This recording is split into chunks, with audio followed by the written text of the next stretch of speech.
আচ্ছা, প্রথমেই যদি বলি যে আপনাকে কেন ভোট দিবেন? আমাকে ভোট দিবে কারণ প্রথমে আমি নির্দলীয়। তো প্রথমে আমি এই বিষয়টা ক্লিয়ার করতে চাই যে আমি হচ্ছে তো কোনো দলের হয়ে যেহেতু কাজ করছি না, আমি শিক্ষার্থীদের বান্ধব পরিবেশ গঠনে শিক্ষার্থীদের জন্য কাজ করবো। তাই আমার মনে হয় যে কোনো দলের ক্যান্ডিডেটকে ভোট দেওয়ার থেকে আমাকে বেছে নেওয়া তাদের জন্য ভালো।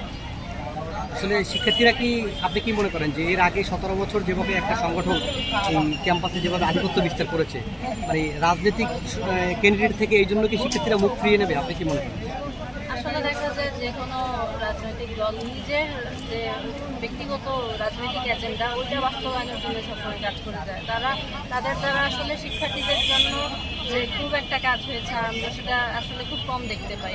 কিন্তু স্বতন্ত্র যারা তাদের প্রতি সাধারণ শিক্ষার্থীদের আস্থা বেশি, কারণ তারা যেহেতু নির্দলীয়ভাবে এসেছে তাই শতভাগ সম্ভাবনা আছে যে তারা তাদেরই একজন প্রতিনিধি হিসেবে তাদের জন্য তাদের দাবি আদায়ে কাজ করে যাবে। আসলে এই ক্যাম্পাসে আমরা গত 2 দিন ধরে দেখতেছি যে বিভিন্ন রাজনৈতিক সংগঠনগুলো, বিশেষ করে নারীদের বুলিং নিয়ে একজন নারীকে প্রকাশ্যে ধর্ষণের হুমকি দেওয়া, এটা আসলে একজন শিক্ষার্থী হিসাবে কিভাবে দেখেন? আসলে এটা অত্যন্ত ন্যাক্কারজনক। ঢাকা বিশ্ববিদ্যালয়ের একজন ছাত্র হয়ে আরেকজন ছাত্রীকে হেনস্থা করার বিষয়টা অত্যন্ত লজ্জাজনক। কিন্তু আমরা ইতিমধ্যে দেখতে পাই যে আজকে সকালেই তার এগেইনস্টে স্টেপ নেওয়া হয়েছে এবং তাকে 6 মাসের জন্য তার ছাত্রী বাতিল করা হয়েছে।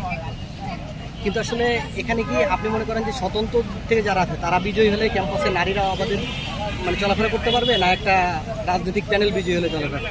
অবশ্যই স্বতন্ত্র প্রার্থী জয়লাভ করলে আমরা নারীর জন্য বেটার পরিবেশ প্রোভাইড করতে পারবো।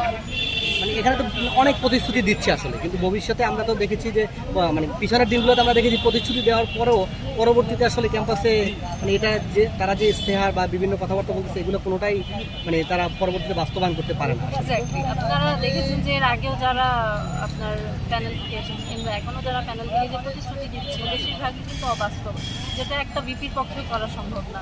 তো একটা সদস্য হয়ে সে যদি এরকম ইশতেহার দেয় তাহলে আমি জানি না যে তারা অ্যাকচুয়ালি কতটুকু কাজ করবে কিংবা তাদের কথার যৌক্তিকতা কতটুকু। শেষ প্রশ্ন, একটা কাইটা রেকর্ড।